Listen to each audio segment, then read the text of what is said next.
Assalamualaikum warahmatullahi wabarakatuh. Alhamdulillah. Allahumma salli wa sallim wa barik ala nabiyyina Muhammad wa ala alihi wa ashabihi wa man tabi'ahum bi ihsanin ila yaumiddin, amma ba'du. Rabbana zidna ilman warzuqna fahman. Allahumma inna nas'aluka ilman nafi'an wa rizqan tayyiban wa amalan mutaqabbalan. Alhamdulillah, bertemu kembali dengan Pak Galih di sesi Quran online pekan ini dalam tema Tadabbur Al-Quran. Pada pekan ini kita akan belajar bertadabur mengenai Quran Surah Asy-Syams. Sebelum itu, mari kita murojaah terlebih dahulu.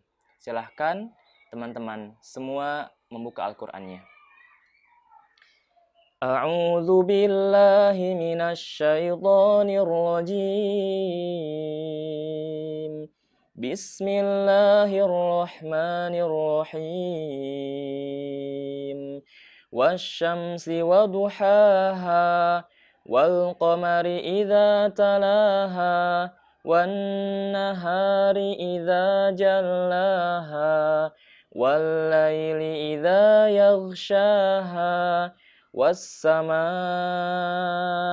وما بناها والأرض وما طحاها ونفس وما سواها فألهمها فجورها وتقواها قد أفلح من زكاها وقد خاب من دساها كذبت ثمود بطغواها إذ انبعث أشقاها فقال لهم رسول الله ناقة الله وسقياها فكذبوه فعقروها فدمدم عليهم ربهم بذنبهم فسواها wala yakhafu uqbaha.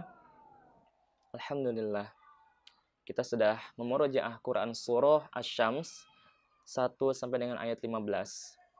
Insyaallah untuk pekan kali ini kita akan mentadaburi Quran Surah Asy-Syams ayat 1 sampai dengan ayat 10. Dengan nama Allah yang Maha Pengasih lagi Maha Penyayang, demi matahari dan sinarnya pada pagi hari, demi bulan apabila mengiringinya, demi siang apabila menampakkannya, demi malam apabila menutupinya gelap gulita, demi langit serta pembinaannya yang menakjubkan, dan demi bumi serta penghamparannya, demi jiwa serta penyempurnaan ciptaannya, maka Allah mengilhamkan kepadanya jalan kejahatan dan ketakwaan. Sungguh beruntung orang yang mensucikan jiwa itu, dan sungguh rugi orang yang mengotorinya. Teman-teman sekalian, insya Allah kita akan berfokus untuk mentadaburi ayat 7, 8, 9, 10, 4 ayat. Pada ayat 7, Allah berfirman, demi jiwa serta penyempurnaan ciptaannya. Maka Allah di sini berfirman tentang jiwa. Maka Allah mengilhamkan pada jiwa tersebut kejahatan dan ketakwaan.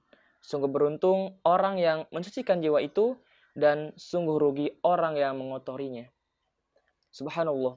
Teman-teman, kalau teman-teman perhatikan ayat 1 sampai dengan ayat ke-6, sebelum Allah berfirman tentang jiwa, Allah banyak bersumpah, bahkan dikatakan hingga 6 sumpah yang Allah gunakan dalam permulaan surah Asy-Syams ini untuk mengantarkan kepada pembahasan tentang jiwa. Hal ini mengindikasikan, hal ini menunjukkan bahwasanya pembahasan tentang jiwa merupakan pembahasan yang sangat Allah tekankan.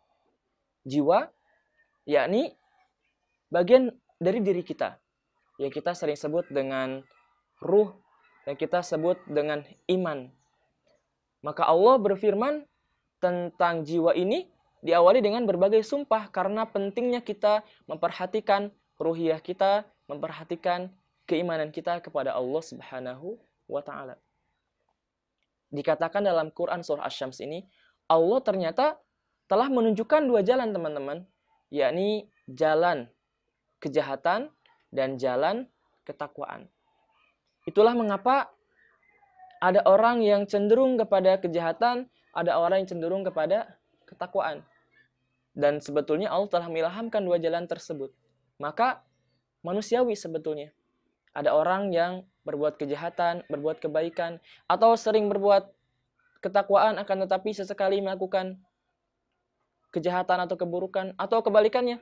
Orang tidak akan selamanya dia berbuat keburukan. Pasti ada saatnya dia melakukan kebaikan atau ketakwaan.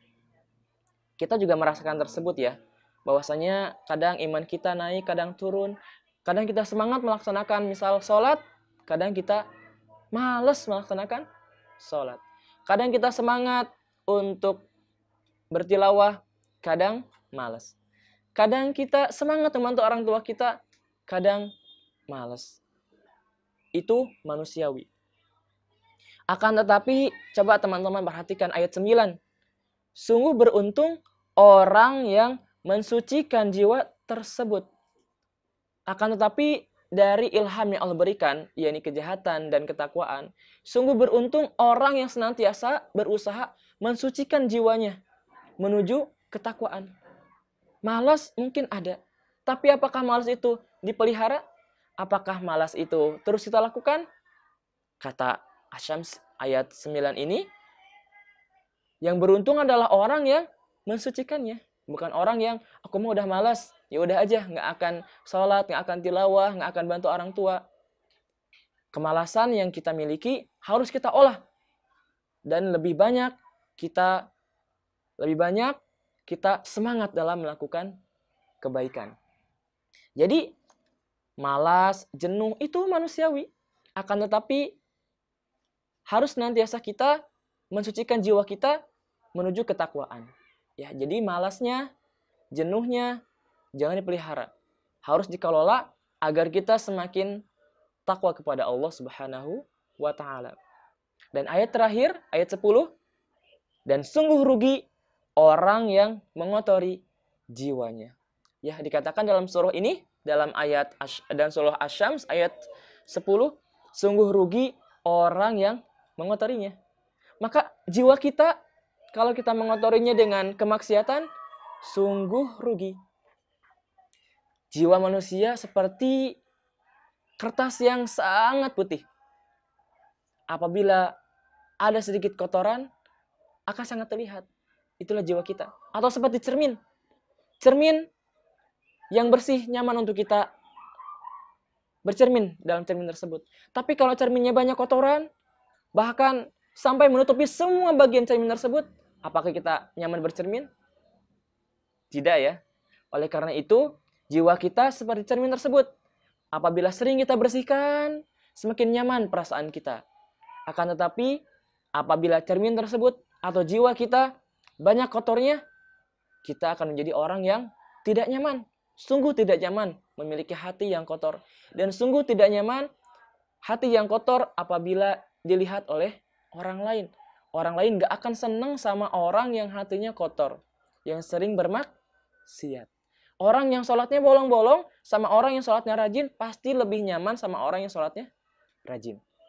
Ya, orang yang sering tilawah sama yang jarang tilawah atau jarang sekali bertilawah akan lebih nyaman kepada orang yang sering bertilawah.